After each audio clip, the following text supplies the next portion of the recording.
Salut, c'est Clément, expert comptable chez Advise.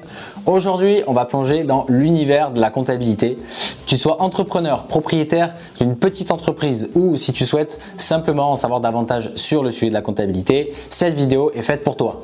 On va explorer les bases de la comptabilité d'entreprise de manière à ce que tu comprennes bien l'importance de la compta pour toi et pour ton business. Alors, si tu es prêt à comprendre les principes fondamentaux de la comptabilité en seulement 5 minutes, reste avec moi et sache qu'on met en ligne de nombreuses vidéos sur YouTube, donc n'hésite pas à t'abonner pour ne manquer aucun de nos conseils et les dernières actualités pour les dirigeants. Donc d'abord, un bref rappel sur ce qu'est la comptabilité. C'est un système d'organisation des données financières d'une entreprise qui permet de répertorier tous les mouvements bancaires, les factures d'achat et les factures de vente de ta boîte. Pourquoi est-ce que la comptabilité c'est si important? Eh bien parce qu'elle sert à plusieurs objectifs qui sont vraiment essentiels au succès d'une entreprise. Tout d'abord, elle est l'appui pour une gestion financière efficace puisque une comptabilité à jour, ça te permet de garder un œil sur tes recettes, sur tes dépenses et sur ton niveau de trésorerie, ce qui est vraiment essentiel pour prévenir les creux de trésorerie et rester en bonne santé financière. Ensuite, la comptabilité, c'est un outil d'aide à la décision. Ça va te fournir des données financières pour évaluer la marge, la rentabilité et ton taux d'endettement par exemple. La compta, ça te permet même d'identifier des tendances ou des saisonnalités, ce qui va te permettre de mieux comprendre ton secteur pour mieux planifier la croissance de ton business. Une comptabilité bien tenue, ça t'assure une conformité fiscale. Il faut savoir qu'en France, toutes les sociétés commerciales, elles doivent tenir une comptabilité et si tes opérations, elles sont bien comptabilisées, eh bien ça te permettra d'éviter des ennuis avec le service des impôts des entreprises, éviter des redressements et des pénalités et puis même des majorations qui vont avec. Et enfin, la comptabilité, c'est le meilleur outil de communication des résultats financiers de ta boîte. Ça veut dire qu'à partir de la comptabilité, tu vas pouvoir construire un bilan et un compte de résultats et c'est ce qu'on appelle les états financiers.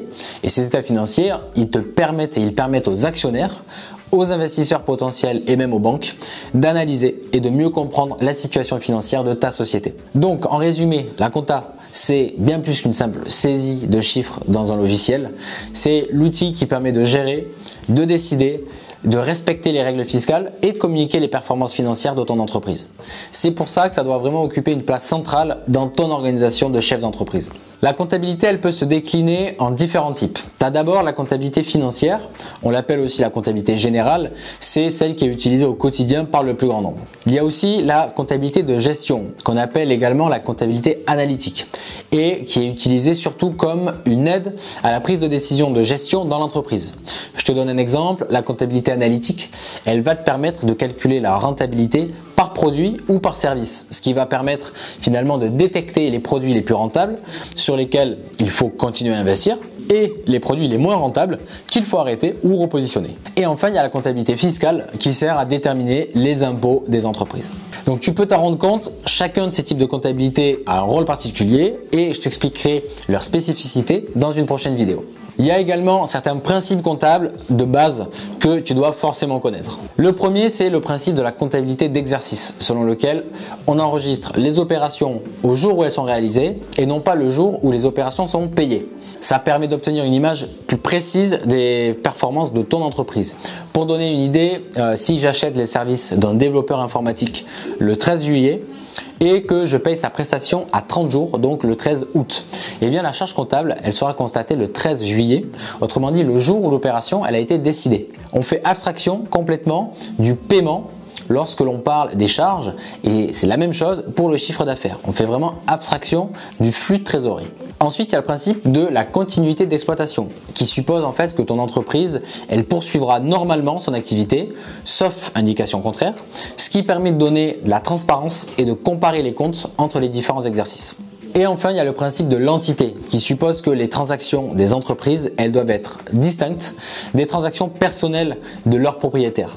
C'est ce qui garantit une séparation claire entre tes finances personnelles et les finances de ta boîte. Et ces principes-là, ils sont essentiels pour une comptabilité précise et cohérente. La compta, ça a aussi son propre jargon et je vais te donner un avant-goût rapide.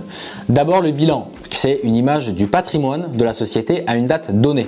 Souvent la date, c'est la date de clôture de l'exercice comptable. Le bilan, il est divisé en deux parties bien distinctes. Il y a d'abord l'actif et le passif. L'actif, c'est tout ce que possède l'entreprise, comme de la trésorerie, des biens immobiliers et mobiliers, du stock, des créances. De l'autre côté, il y a le passif. Et le passif, en fait, c'est les dettes ou les obligations financières de ta boîte envers d'autres parties. Dans le passif, il y a une catégorie très importante qu'on appelle les capitaux propres et qui représente les ressources financières que l'entreprise possède. C'est une partie qui est très regardée par les actionnaires, les investisseurs, les banques et l'administration fiscale. Ensuite, il y a le compte de résultat qui comprend les produits et les charges et qui permet de calculer le résultat de ton exercice. Les produits, eh bien, c'est les recettes générées par ton entreprise et les charges, eh bien, ce sont les dépenses nécessaires pour faire vivre ton activité. Ces termes, c'est vraiment la base de la comptabilité et on développera chaque note plus en détail dans nos prochaines vidéos. Donc pense à t'abonner si tu veux vraiment devenir un expert en la matière ou si tu veux simplement mieux comprendre quand tu discutes avec ton comptable ou ton expert comptable. Je vais prendre des exemples chiffrés qui vont plus te parler. Imagine que tu es dirigeant d'une petite entreprise et que tu vends un produit pour 1 000 € hors taxe. La transaction, elle se divise en 2 étapes, la vente du produit et la réception du paiement. Lorsque tu vends le produit, tu enregistres les 1 000 € hors taxe comme un produit dans la comptabilité. C'est du chiffre d'affaires pour ta société. De notre côté, si le client te paye de suite, eh bien tu enregistres un actif de 1 000 € qu'on appelle plus communément de la trésorerie. Et si ton client te paye plus tard, eh bien tu enregistres toujours un actif, mais qui va s'appeler cette fois-ci une créance, toujours pour 1 000 €. Et cette créance devient de la trésorerie le jour où tu seras payé. Cet exemple, il te montre comment une simple transaction affecte les états financiers. Tu as généré un produit, créé une créance, qui plus tard se transformera en liquidité. C'est notamment pour ça que la comptabilité, c'est une méthode très puissante pour suivre les mouvements de la trésorerie dans ton entreprise et pour mieux comprendre comment ils affectent tes finances. Donc voilà pour cette première plongée dans les bases de la comptabilité. Si tu veux continuer à explorer le monde de la compta avec nous et à développer tes compétences financières, pense à t'abonner à notre chaîne en cliquant sur la cloche et comme ça, impossible de louper nos prochaines vidéos qui seront sûrement très utiles pour toi et ton entreprise. Si tu as des questions ou si tu as besoin d'aide, tu peux également nous laisser un commentaire ou bien je t'invite sinon à prendre directement un rendez-vous avec nous en cliquant sur le lien qui est dans la description de la vidéo et on essaiera de t'apporter la meilleure réponse adaptée à ta problématique. À bientôt!